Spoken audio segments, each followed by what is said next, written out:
Alguém da geração seguinte vai lembrar de você? Muito bem. A gente se propôs, há algum tempo aqui como igreja, a falar sobre a importância da saúde emocional e da saúde mental e como realmente isso é importante para nós.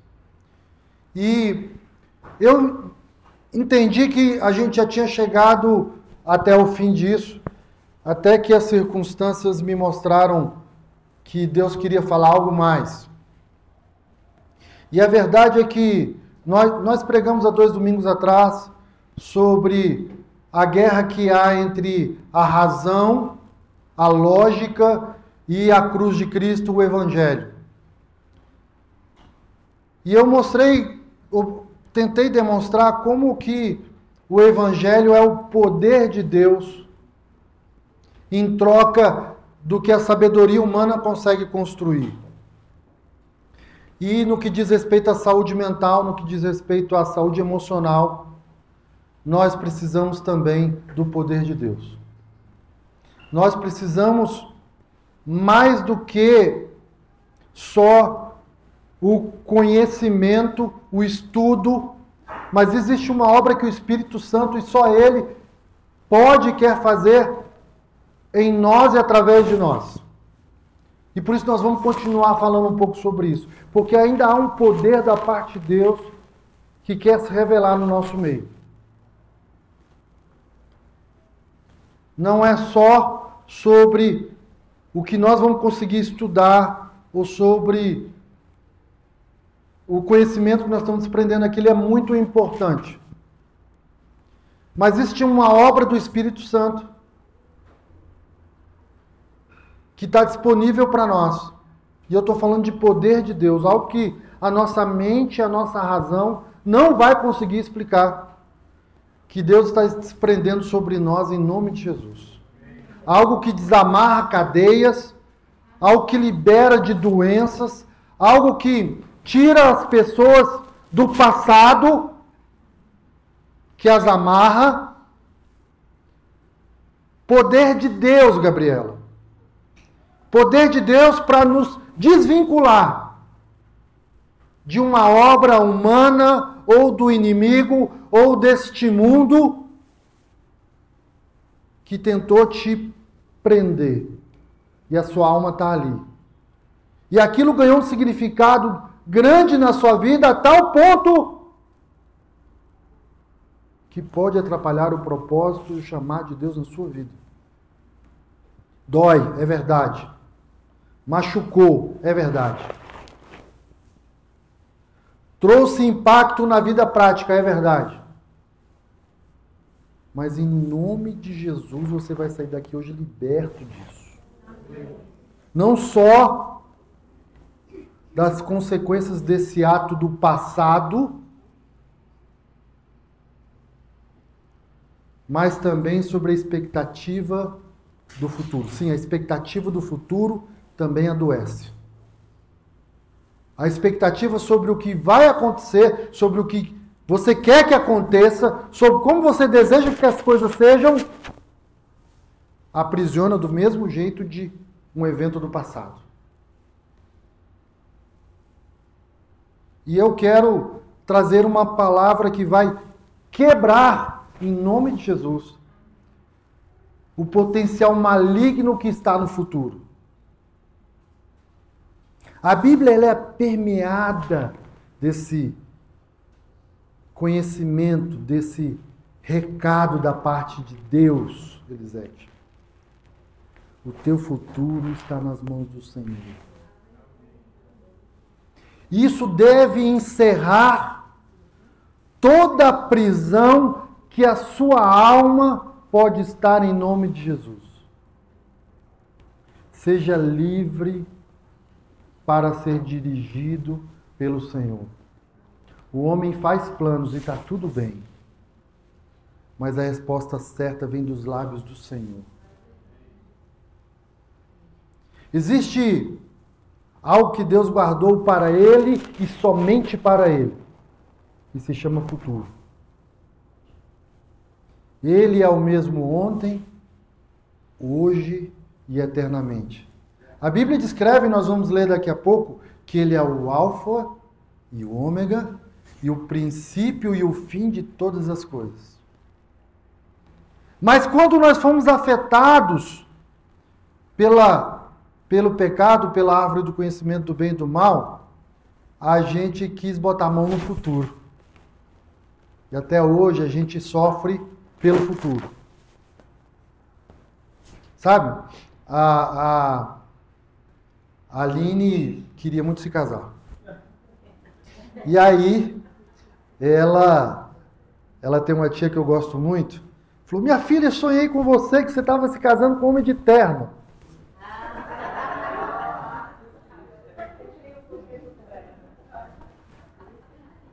E aí a tia dela falou, você vai casar com um pastor.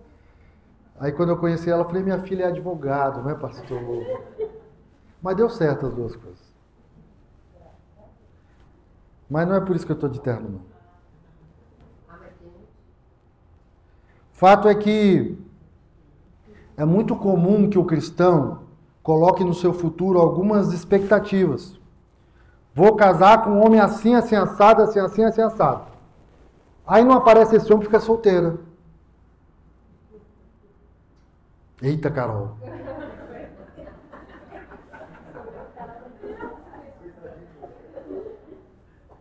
Gente, por mais que a Aline tivesse pensado no homem, Deus deu muito mais para ela. Entende? A nossa capacidade de planejamento é limitada. E que bom que o nosso futuro está nas mãos do Senhor. Amém. Sabe, o crente, ele sofre por dizer, Senhor, eu quero te servir. Qual é a tua vontade para o meu negócio? E aí você ora e você começa a ficar maquinando sobre isso. Sabe, o cristão, ele pelo temor do Senhor, às vezes, ele começa a projetar coisas no futuro. E sabe o que isso atrapalha? O hoje. Quando era para a gente estar vivendo hoje, a gente está sofrendo por conta do futuro. Sabe, a nossa alma, ela coloca essas expectativas de que você... Gente, não tem nada errado em você ter metas. O problema é você amarrar o seu coração nas metas. Enquanto as metas não estão chegando, você só está pensando nas metas. E aí você atropela o dia de hoje. Você atropela aquela conversa com seu filho. Você atropela... Era para você estar contemplando a lua maravilhosa que tinha ontem em Brasília. Criação da parte de Deus. Você atropela as coisas simples da vida. Quer pegar o seu bebê no colo ou o bebê da daça no colo, sabe? É você comer aquela comidinha do dia. É você curtir uma caminhada, ouvir o barulho da chuva. O futuro tem a capacidade de te roubar algo que está e hoje. E uma das coisas que o futuro faz é justo tirar a sua alma desse dia que se chama hoje. Isso é terrível. Isso adoece também. O crente faz isso com a melhor das expectativas. E aí a gente fica tentando decifrar como se a Bíblia fosse um enigma inalcançável, coisas escondidas na Bíblia para que a gente alcance um futuro exitoso. Mas no fundo, quem está dizendo qual é o futuro exitoso é a sua alma, é fazer a sua vontade, é você alcançar o que você quer, não é o propósito de Deus. E se Deus chegasse a você e revelasse que no seu futuro algo muito ruim vai acontecer? Algo tipo assim, os céus e a terra vão pegar fogo e esse mundo que a gente se conhece vai acabar. Está escrito, eu posso mostrar para vocês. A Bíblia vai descrever no futuro como dias que vão piorando e não melhorando. Mas, ao mesmo tempo em que a narração bíblica vai mostrando que nos últimos dias os homens serão maus, o amor de muitos vai se esfriar, os homens serão egoístas. Também o Senhor Jesus disse, mas eu vou estar com você todos os dias. Todos os dias. Então, por que é importante... Não, vocês vão ficar curiosos. Abra sua Bíblia. Mateus capítulo 6. Mateus capítulo 6. Tem um tratado do Senhor Jesus sobre a doença do futuro, chamada ansiedade ou preocupações com as coisas da vida. Ah, não é futuro, não, é do presente a doença? É a doença do presente. Mateus capítulo 6, a partir do versículo 19. Abra sua Bíblia.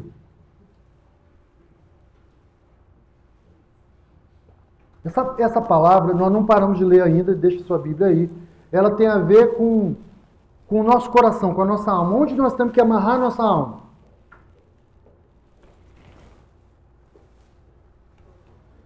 E aí, pula lá para o versículo 25. Portanto, eu lhes digo, não se preocupem com sua própria vida. Você vai,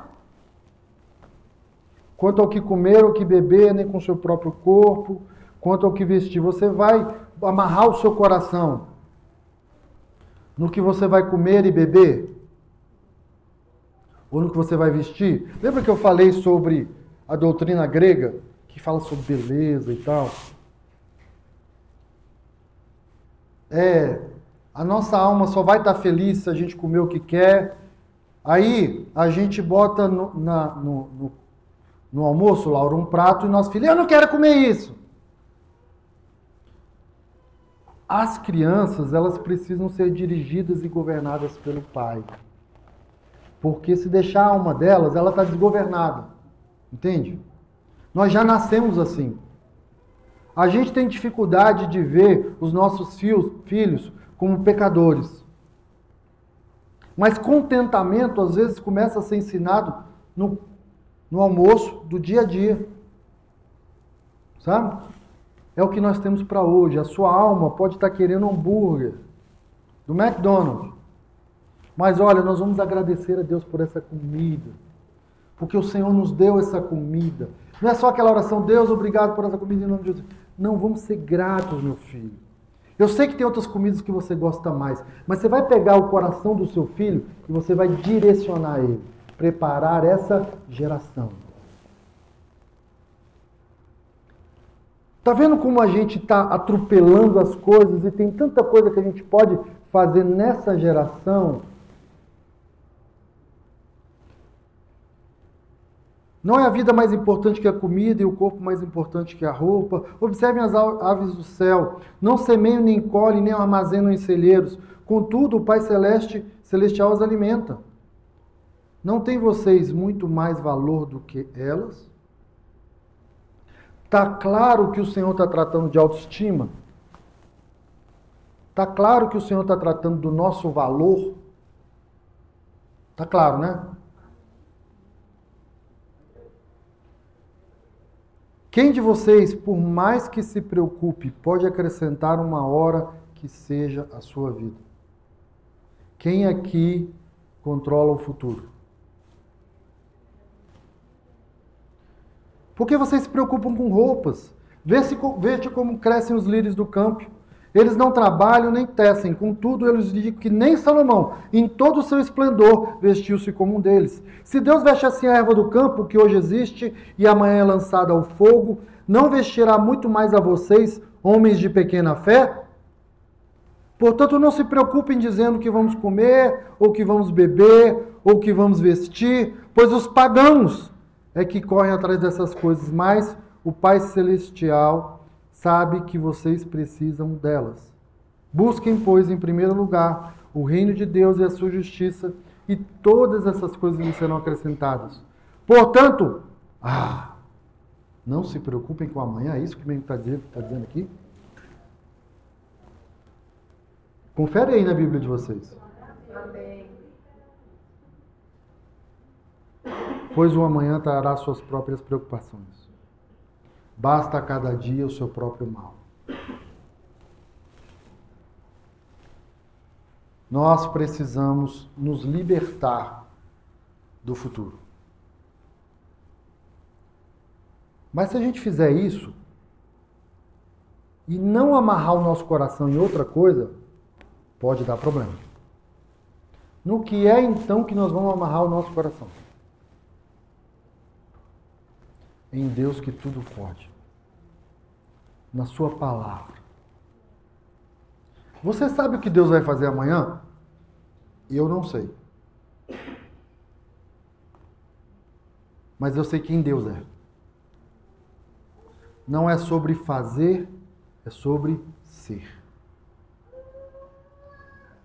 Não é sobre quem Deus pode fazer, é o fato de que Ele é fiel.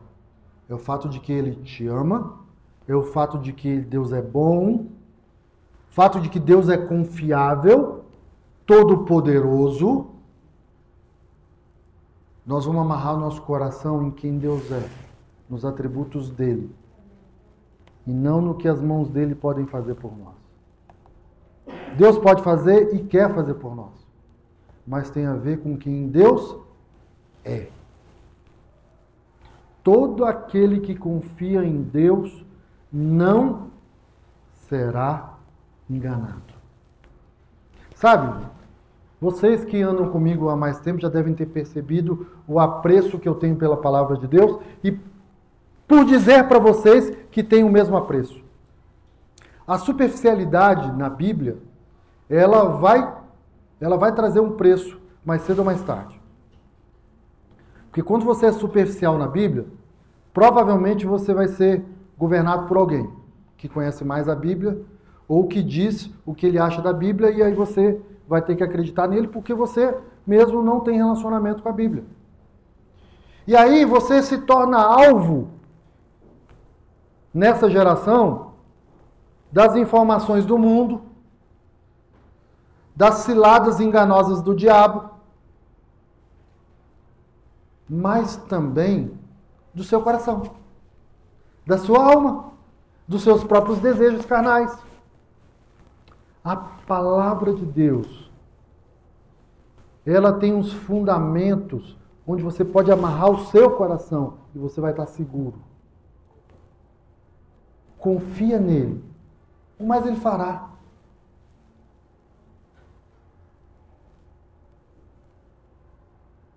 E a nossa alma, ela não tem um desejo espontâneo de dizer, acordei hoje, eu estou doido para ler a Bíblia. Ler a Bíblia depende de disciplina, de você governar a sua alma, como diz que nós temos que governar os nossos filhos. Agora para tudo, e eu vou ler, mas eu não vou só ler a Bíblia. Eu trouxe hoje um artefato lúdico para ajudar você.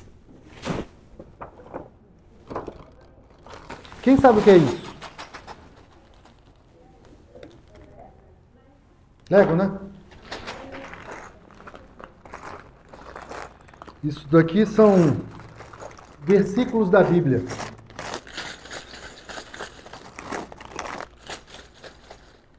Todo mundo tem isso aqui. Versículos da Bíblia. E aí você pode se relacionar com a Bíblia desse jeito. Tudo posso naquele que me fortalece. Está ali dentro. O Senhor é meu pastor, nada me faltará. Está ali dentro.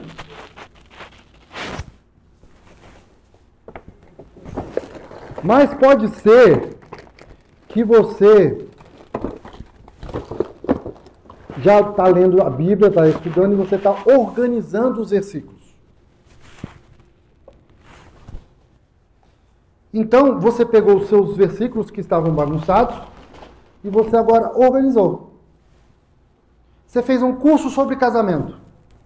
Então, agora você fez um estudo sobre casamento e organizou. Agora está tudo bagunçado, agora você organizou. Muito importante o primeiro passo. Ler os versículos.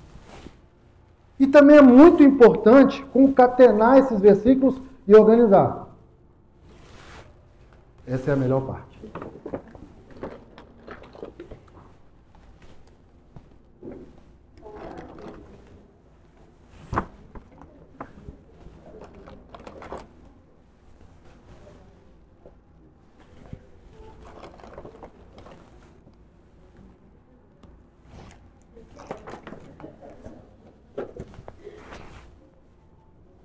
fazer disso algo útil.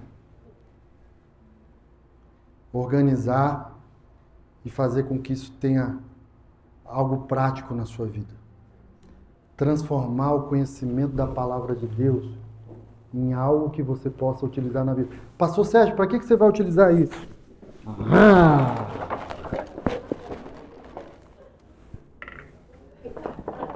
Ó, tem uma utilidade. Gente, se você não for obediente à Bíblia e botar em prática, você vai estar aqui, você vai estar ali. Agora, a Bíblia precisa ter uma utilidade para a sua vida. Você precisa pegar esse conhecimento e viver isso. Não adianta só ficar ouvindo sobre saúde emocional, sobre como que nós temos doenças na alma. Se você não pegar a Bíblia e falar, quer saber, entre o que o meu coração está dizendo e a Bíblia, eu fico com a Bíblia. Entre amarrar o meu coração num sonho, num desejo, num projeto, que eu consigo construir, e amarrar num Deus que tudo pode. Ele sabe o que é melhor para mim. Eu vou viver o dia de hoje e vou deixar o amanhã com Ele. Tem uma diferença muito grande entre isso e o evangelho vivido na prática. E você, de fato, alguém olhar para você e falar, cara, o Sérgio não tem ansiedade. Basta ao dia o seu próprio mal.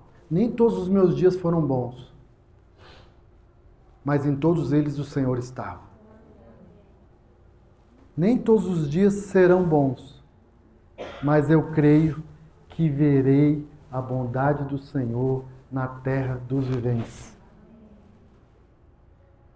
Por falar nisso, vamos abrir a nossa Bíblia em Salmo 27.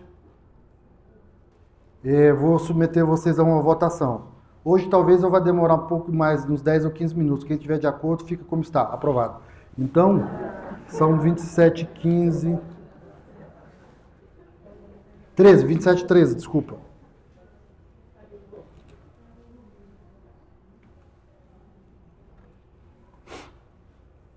Apesar disso, eu tenho essa certeza eu tenho. Viverei até ver a bondade do Senhor na terra. Espere no Senhor. Seja forte, coragem, espere no Senhor. Eu sou desses aqui. Eu quero ser desses aqui.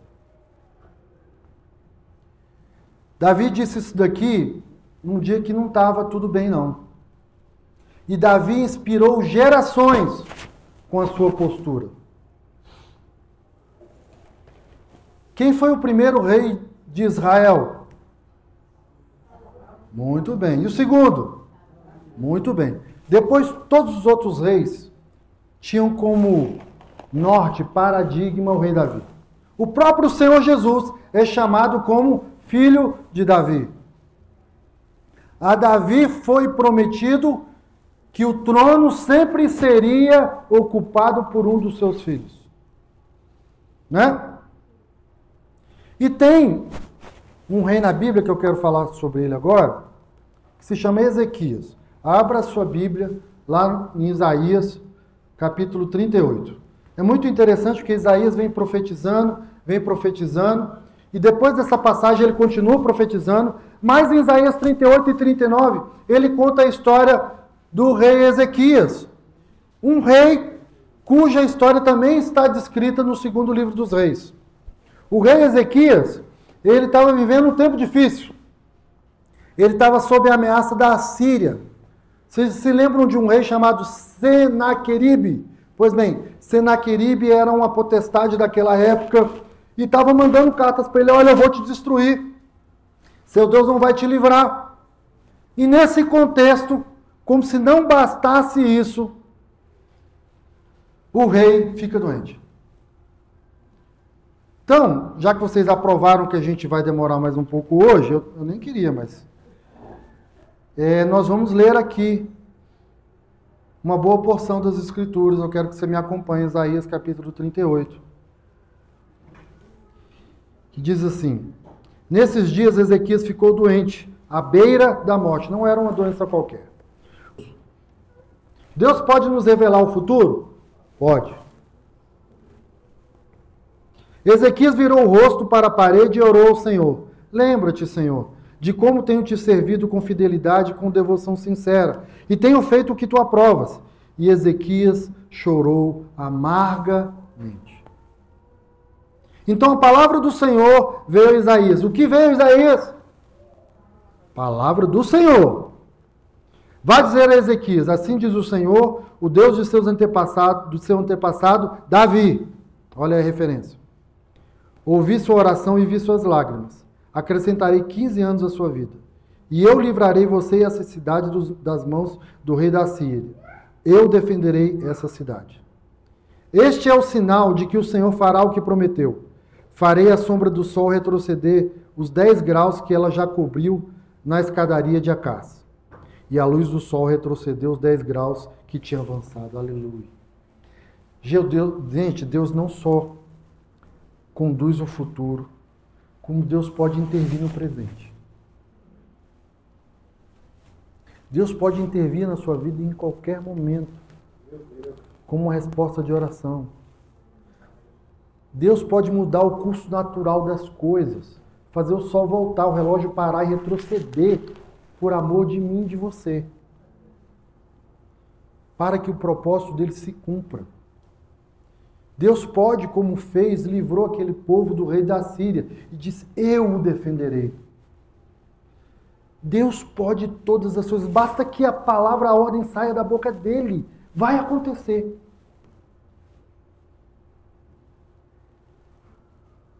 E esse homem estava doente, e ele foi curado. E a Bíblia descreve que depois de recuperar-se dessa doença, Ezequias, rei de Judá, escreveu o seguinte, eu disse no vigor da minha vida, tenho que passar pelas portas da sepultura e ser roubado do restante dos meus anos? Eu disse, não tornarei a ver o Senhor na terra dos viventes. Não olharei mais para a humanidade, nem estarei mais com os que habitam neste mundo. Lembra do Salmo 27,13? É o que ele está dizendo. Não verei mais a bondade do Senhor aqui. A minha casa foi derrubada e tirada de mim, como se fosse uma tenda de pastor. A minha vida foi enovelada, como fez o tecelão, e ele me cortou como um pedaço de tecido. Dia e noite foi acabando comigo. Esperei pacientemente até o alvorecer, mas como um leão, ele quebrou todos os meus ossos. Dia e noite foi acabando comigo. Gritei como um andorinhão, como um tordo. Gemi como uma pomba chorosa. Olhando para os céus, enfraqueceram-se os meus olhos. Estou aflito ao Senhor. Vem em meu auxílio. Mas que posso dizer? Ele falou comigo e ele me fez isso. Andarei humildemente toda a minha vida por causa dessa aflição da minha alma. Eu vou continuar lendo, mas até aqui eu queria dizer para vocês que a doença física de Ezequias transportou ele para também uma doença emocional. Vocês percebem que ele estava deprimido? Sem esperança com essa vida? Ele estava na iminência de morrer, de ser conquistado, o seu povo também, tudo conquistado. E na hora que o povo mais precisava dele, ele ficou doente. E aí ainda vem um profeta e diz, você vai morrer, meu filho. Sabe, as coisas desse mundo, aquilo que o nosso corpo vem a captar, até uma doença física, tem o potencial de adoecer a sua alma. Eu passei esses tempos por uma cirurgia e aquilo trouxe um problema na minha boca. E eu decidi ficar sem comer nada porque eu entendi que eu não tinha mais cabeça para suportar o tamanho daquela dor do trigêmeo. Eu falei, Senhor, eu não vou fazer mais nada que provoque essa dor, porque eu cheguei no meu limite, as minhas reservas emocionais, eu não vou conseguir mais. Dói demais. E naquela noite, nós tínhamos um curso lá em casa, e o Marcos, que vocês conhecem aqui, que é médico, falou, pastor, eu vou trocar seu remédio hoje, você está precisando de um remédio mais forte. A partir dali, eu não senti mais aquela dor. Foi uma resposta de oração. Realmente, eu disse para a Aline, amor, eu não tenho mais condições psicológicas de passar por essa crise. Porque o próximo passo vai ser pedir para morrer. Eu não aguento isso. Só quem sente esse tipo de dor sabe o que é isso. Mas o Senhor respondeu a minha oração. E o método utilizado por Deus naquele dia foi um remédio mais forte. E funcionou.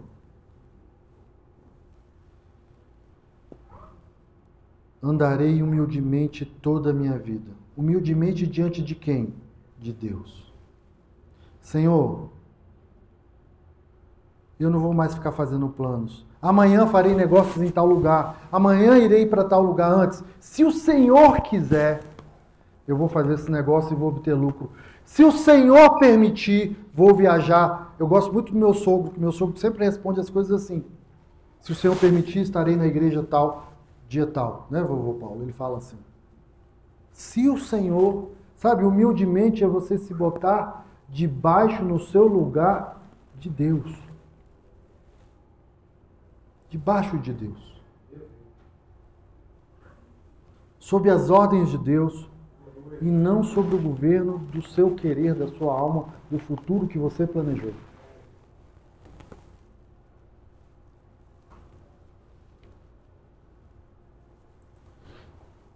E aí, no final dessa história, no versículo 20, ele diz: o Senhor me salvou. Cantaremos com instrumentos de corda todos os dias de nossa vida no templo do Senhor. Isaías dissera: apliquem um empastro de figos no furúnculo e ele se recuperará. Olha aí o comprimido que eu ganhei. Ezequias tinha perguntado: qual será o sinal de que subirei ao templo do Senhor? Ezequias já estava contando que ia morrer. Qual vai ser o sinal que eu vou morrer? E o sinal foi uma pasta de figos.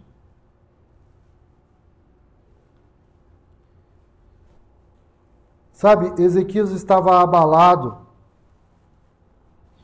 e depois ficou muito eufórico da sua cura. Deus acrescentou ele 15 anos. Está dizendo aqui assim: cantaremos instrumentos de corda todos os dias. Ele saiu da depressão e foi para uma euforia. E eufórico com os 15 anos que ele tinha ainda, o que ele pensou? Rapaz, é o seguinte: me livrei. Os assírios não vêm mais. Quer saber? Vou viver a minha vida agora. Pastor Sérgio, de onde você tirou isso? Versículo 8 do capítulo 39. É boa a palavra do Senhor que você falou. Ezequias respondeu, pois pensou: haverá paz e segurança enquanto eu viver. Ele estava cansado, ele não queria mais ter problema. E ele pensou: bom, agora eu vou estar liberto. Enquanto eu viver, eu não vou ter mais problema. E nem percebeu que o capítulo 39 descreve quem iria conquistar os filhos dele, o povo dele. Chegou lá um emissário da Babilônia, e aí ele foi mostrar todos os tesouros que Israel tinha para o emissário da Babilônia. O cara virou lá, notou: ah, você tem isso de ouro, né? Ah, seu templo tem isso aqui de ouro, pedras preciosas. Aí ele voltou lá para a Babilônia, para o chefe dele, um cara chamado Nabucodonosor, falou: ó, rapaz, encontrei um povo ali que é rico pra caramba. Nabucodonosor deve ter pensado: não estou fazendo nada, vamos lá conquistar esse povo. E foi isso que aconteceu.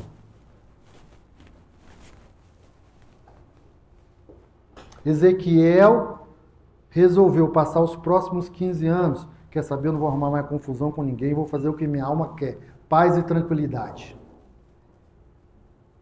Essa palavra é boa para mim.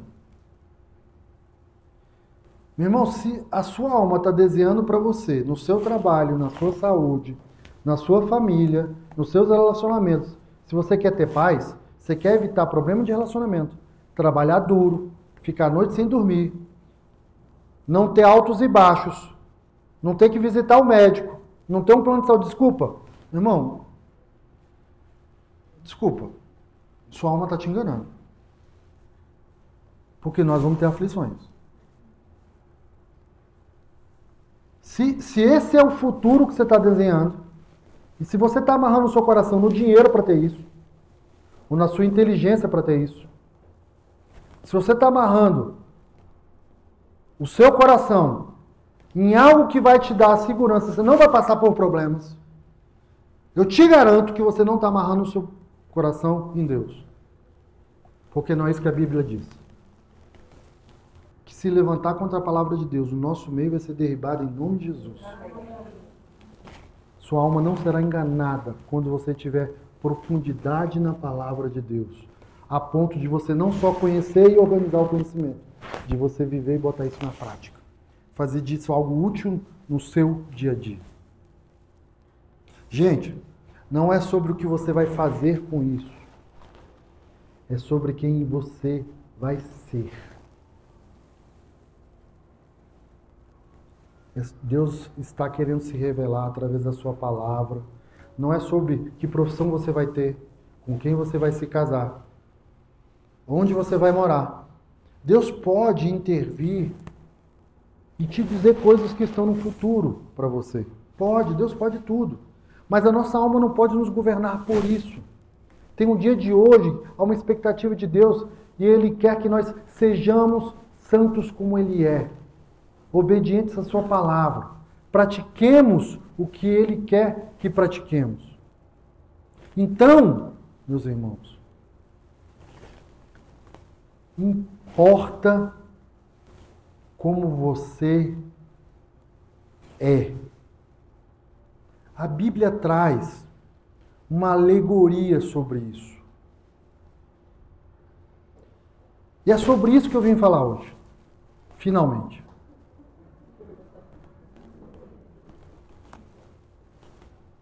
Abra sua Bíblia no texto da nossa pregação de hoje. Está lá em Mateus capítulo 22.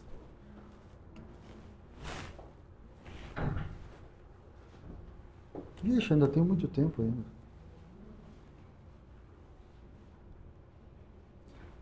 Mateus capítulo 22.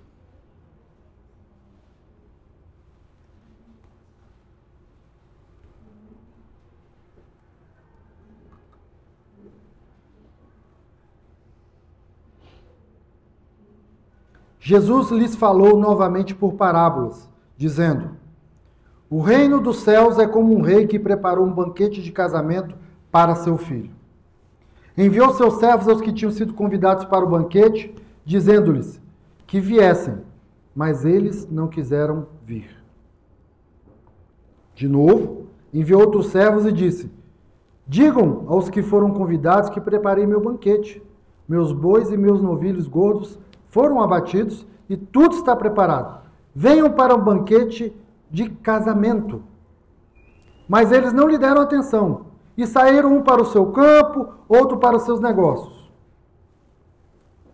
Para quem que Jesus estava falando isso daqui, gente? Vamos fazer uma pausa. Para os judeus.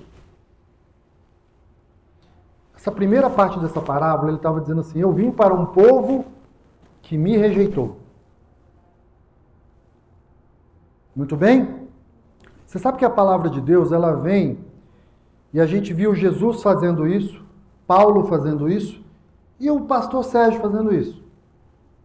A palavra de Deus, ela vem como sabedoria e verdade para confrontar muitas teologias e teorias que estão espalhadas no mundo. Qual era a principal teologia que estava sendo combatida por Mateus? Mateus era um judeu de raiz. Mateus foi chamado por Deus para quebrar a teologia judaizante,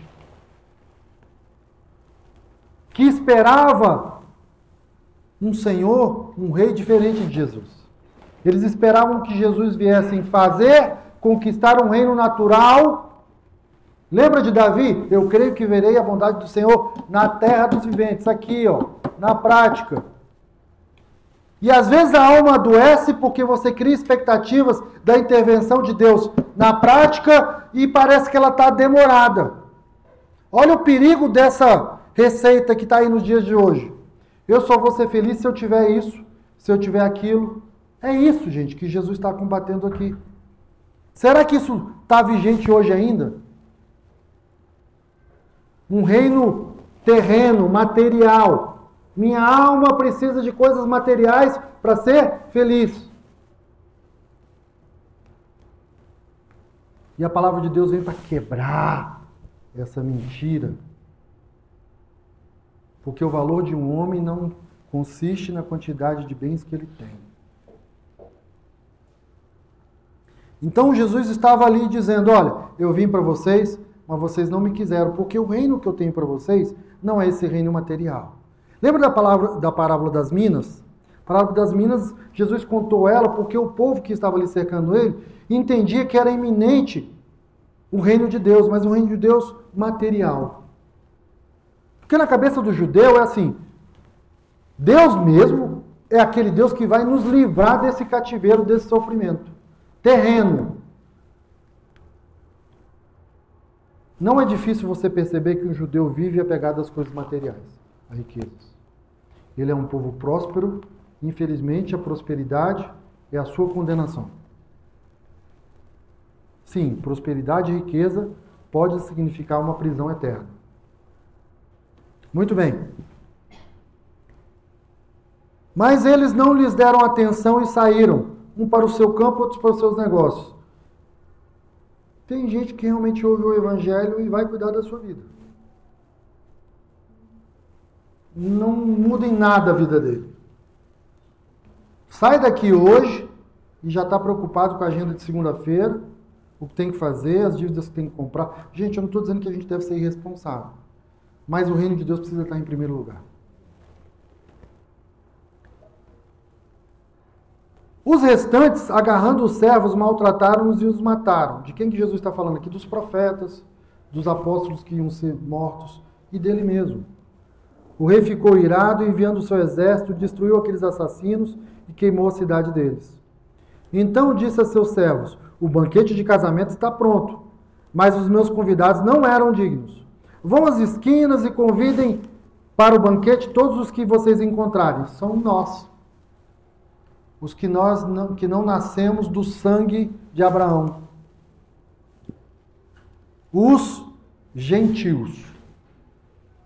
O evangelho a partir de Jesus foi espalhado para todo aquele que nele crê, não só para os filhos de Abraão. Se torna filho de Abraão quem crê no evangelho de Cristo. Quem crê. Agora, lembra da diferença?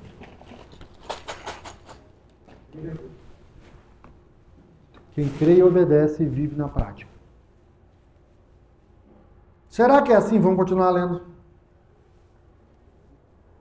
Então os servos saíram para as ruas e reuniram todas as pessoas que puderam encontrar, gente boa e gente má. E a sala do banquete de casamento ficou cheia de convidados. Mas quando o rei entrou para ver os convidados, notou ali um homem que não estava usando veste nupcial. E lhe perguntou, amigo, como você entrou aqui sem veste nupcial? Como você se veste importa.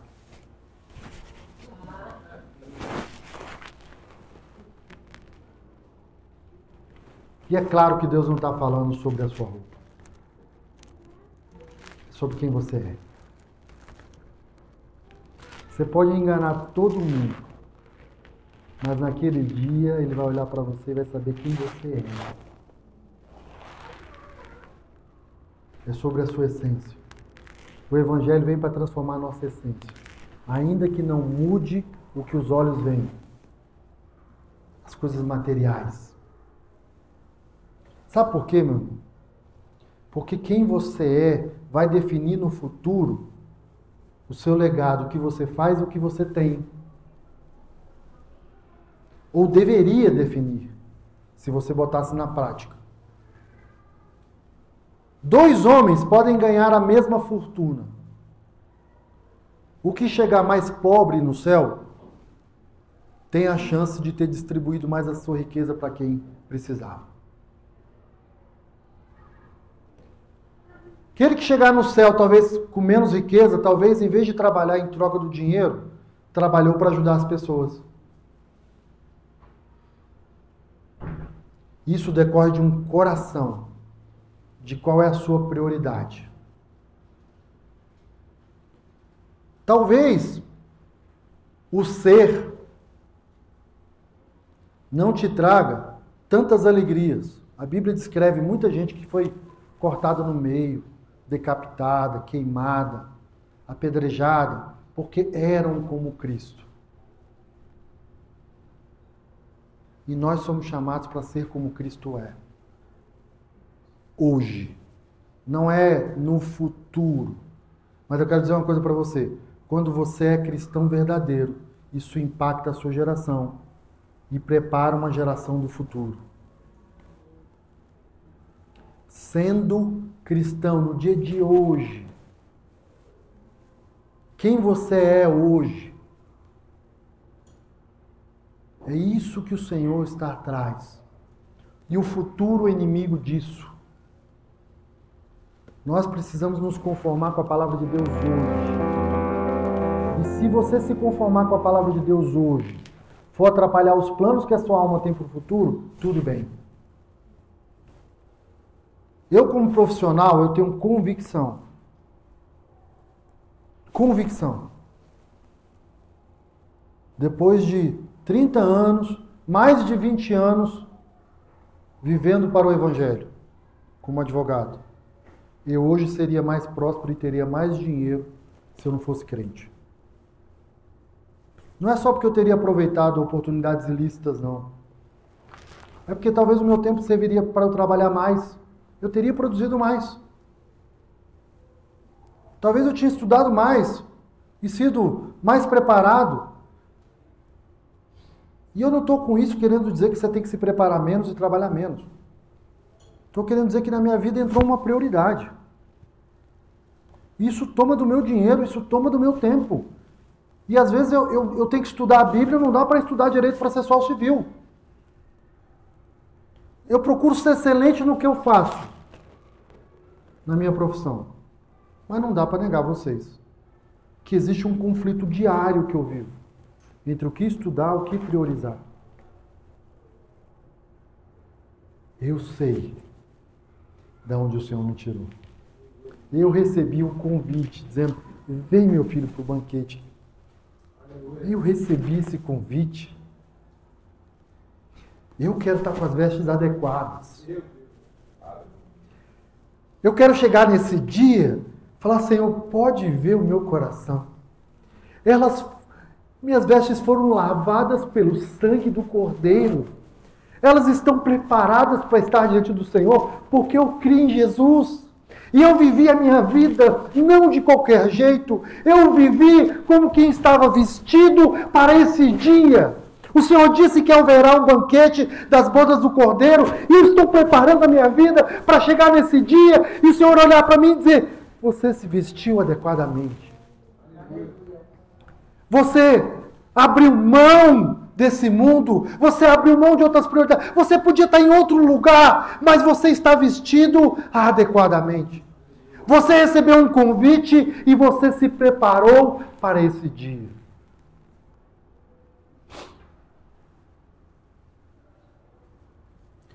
Será que isso vai mesmo acontecer no futuro? Pois bem, lembra que eu falei sobre conhecer a Bíblia de forma precária, rasa? Abra sua Bíblia em Apocalipse, capítulo 19.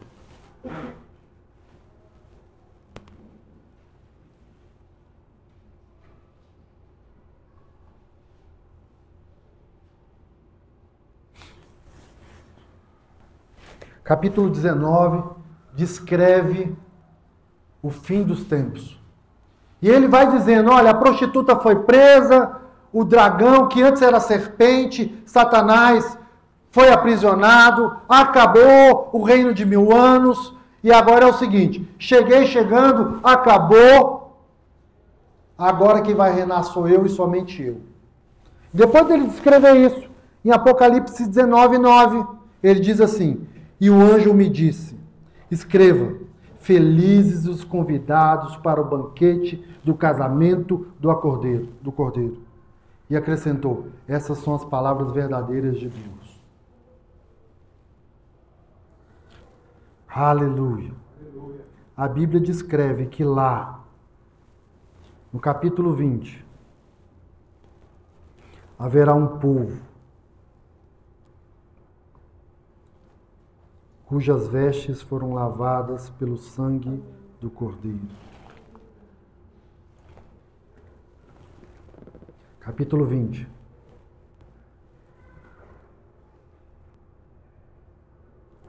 Versículo 12. Eis que venho em breve. O que é em breve? Entre hoje e algum tempo no futuro.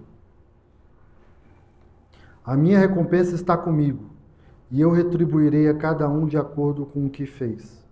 Eu sou o Alfa e o Ômega, o primeiro e o último, e o princípio e o fim.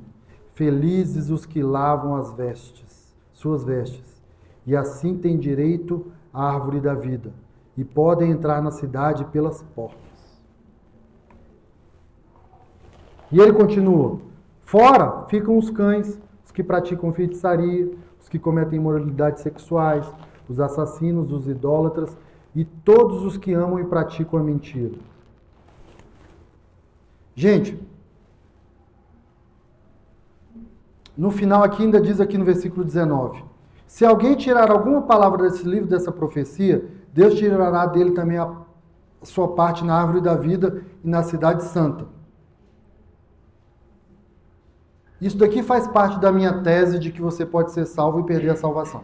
Seu nome pode estar lá e você pode ser tirado, tá? E por que isso é importante? Porque você pode ser convidado. E se você acha que você pode, porque pela graça você foi salvo, viver de qualquer jeito, quero te dizer que no dia do banquete, ele vai ver do jeito que você está vestido. Você vai ser convidado. E naquele dia, ele vai saber muito bem o cara que aceitou a Jesus e viveu de forma dissoluta. E ele vem descrevendo moralidade sexual, feitiçaria. E eu falei sobre aquelas teologias, eu falei das judaizantes, mas eu poderia ter falado também de outras teologias e teorias que Jesus e Paulo enfrentou. O agnosticismo, né? Tá por aí. O sincretismo. Gente, o sincretismo é a religião oficial do Brasil. A religião católica é a religião mais sincrética que existe no mundo ocidental. Pega os deuses todos e bota tudo aí e mistura.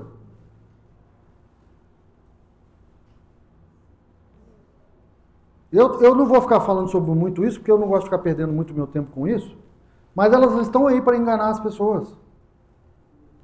Teorias e religiões. Então, escrito aqui, ó, feitiçaria, idolatria, capítulo 19, capítulo 22 de Apocalipse. 22, desculpa, eu falei 20, né? Desculpa, 22, desculpa. 22, a partir do versículo 12, eu li. Eu disse 20, me perdoem. 22.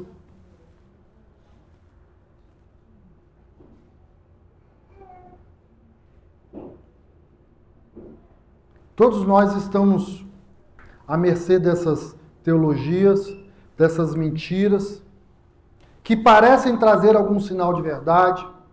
E tem gente que se engrena através disso a vida toda, mas a Bíblia está dizendo, não precisa acrescentar nenhum tio na palavra de Deus. Viva desse jeito, ela é suficiente. E ai daquele que quiser acrescentar alguma coisa. Pode depositar toda a sua confiança em Deus para o seu futuro. Pode depositar. Se der errado aí, pode vir me cobrar. Pode depositar, pode confiar em Deus. Deus está preparando um povo que se lava nas vestes do Cordeiro, lava suas vestes no sangue do Cordeiro. E é só desse jeito que nós vamos nos apresentar vestidos adequadamente naquele dia, sendo lavados pela palavra de Deus. A palavra de Deus nos lava das mentiras do diabo, desse mundo e do nosso coração. Deus redireciona a nossa vontade para o lugar certo. Isso é um relacionamento que você vai construindo com a palavra de Deus, com a vontade de Deus, ao ponto de você sair daqui, passar por aqui e chegar nesse ponto, botar na prática. Fazer da palavra de Deus algo útil, aplicável na sua vida. Eu comecei falando de geração. Gente, quando você vê um crente de verdade do seu lado, você sabe que o cara é crente. Aquela pessoa que está impregnada da palavra de Deus, do poder de Deus, da vida de Deus, não consegue se esconder. Na forma como ele faz negócios, na forma como ele trata a sua família. Você olha para a esposa de um pastor, você tem que ver, cara, essa mulher é bem cuidada. Essa mulher é amada e querida. Essa mulher é leve. Deixa eu dizer uma coisa para vocês. Hoje, o mundo, o diabo está tentando entrar na igreja para que a gente admita pastor divorciado, separado, e está tudo bem. Meu irmão, se você não entendeu que o divórcio contraria a vontade de Deus, isso aí é vestimenta suja, não tem mais o que eu possa te explicar. Tem algo errado é com você.